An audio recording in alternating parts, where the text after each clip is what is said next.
Donc, en fait, il faut savoir que ce qui concerne les actions, acheter des actions d'une entreprise, d'une société ou d'une activité, en fait, ça peut être licite comme ça peut être illicite. C'est-à-dire si j'achète des actions d'une entreprise ou d'une société où l'activité est licite. Par exemple, je prends un exemple comme ça. Imaginons une entreprise, une société qui produit l'énergie Hmm. et qui vend de l'énergie. Donc, tant que ce domaine d'activité qui est la production d'énergie et le fait de revendre l'énergie, si j'ai des actions de telle société, non, c'est licite. C'est-à-dire, les actions, c'est-à-dire quand la société prend de valeur, donc on a un plus-value sur les actions. Et si la société perd de valeur, donc on peut perdre aussi. Donc les actions peuvent diminuer dans ces cas. En fait, si le domaine d'activité de la Hmm. société dont je suis possesseur des actions est licite, les actions est illicite. Mais par contre, avant être actionnaire d'une banque, on sait bien que la banque, l'activité de la banque est fondée sur le riba, sur l'intérêt usuraire, c'est haram. On ne peut pas avoir des actions de banque ou bien, par exemple, je ne sais pas, un, un grand centre commercial qui vend des produits de tout genre, c'est-à-dire il y a des produits licites et illicites.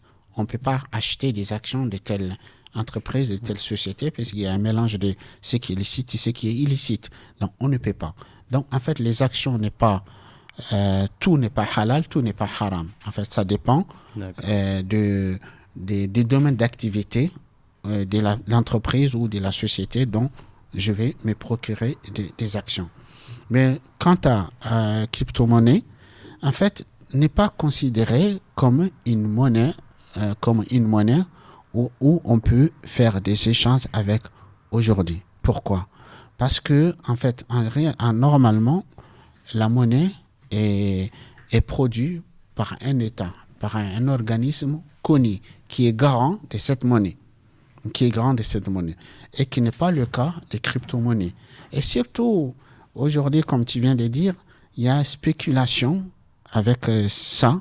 Donc, ce n'est pas licite.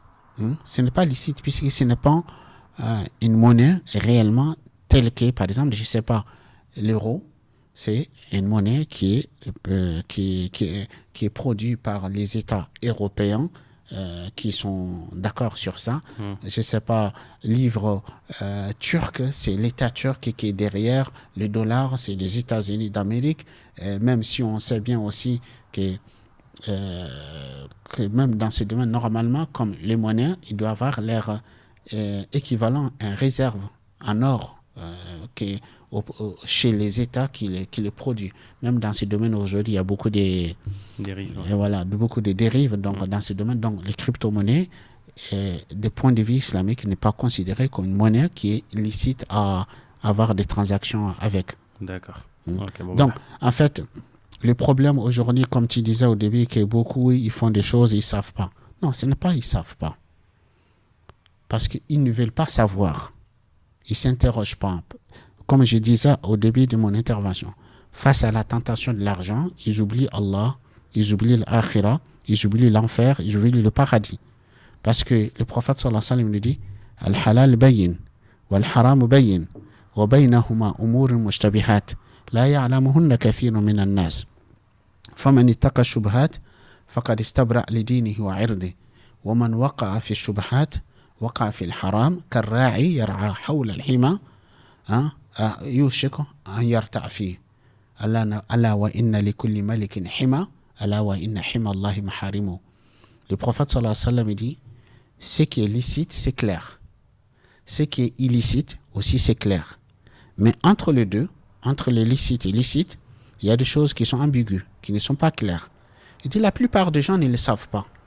Celui qui évite les choses ambiguës, il aura préservé, épargné sa foi, sa religion et son honneur. C'est-à-dire quand quelqu'un qui va faire des trafics, des activités qui sont ambiguës, on ne sait pas que c'est clair. En fait, il dit, si on l'évite, on préserve sa foi et son honneur. C'est-à-dire quelqu'un qui dit, bon, tant que ces choses n'est pas claires, moi, je ne vais pas m'y mettre dedans. Religieusement, il aura évité de tomber dans ce qui est interdit. Et même aussi, son honneur et sa dignité, on dit, Machallah, c'est quelqu'un de scrupuleux, c'est quelqu'un qui craint Dieu. Donc, il dit, mais celui qui se permet de tomber dans les choses ambiguës, il dit, il tombera forcément dans ce qui est illicite. Il dit, c'est comme un berger qui fait paître son troupeau autour d'une propriété privée. Autour d'une propriété privée. Il dit, son troupeau il risque d'aller paître dans les propriétés, puisqu'il est autour, il tourne autour, il risque d'aller paître dans cette propriété privée. Il dit, chaque souverain a un domaine privé. Et les domaines privés d'Allah, sont ses interdits, c'est qu'Allah il nous a interdit. Donc c'est comme les domaines privés, on n'a pas à tourner autour. On n'a pas à tourner autour. Mais aujourd'hui, comme je disais, beaucoup de personnes, quand il s'agit de gagner l'argent, tout de suite, la tête il tourne, il perd le nord. Ouais.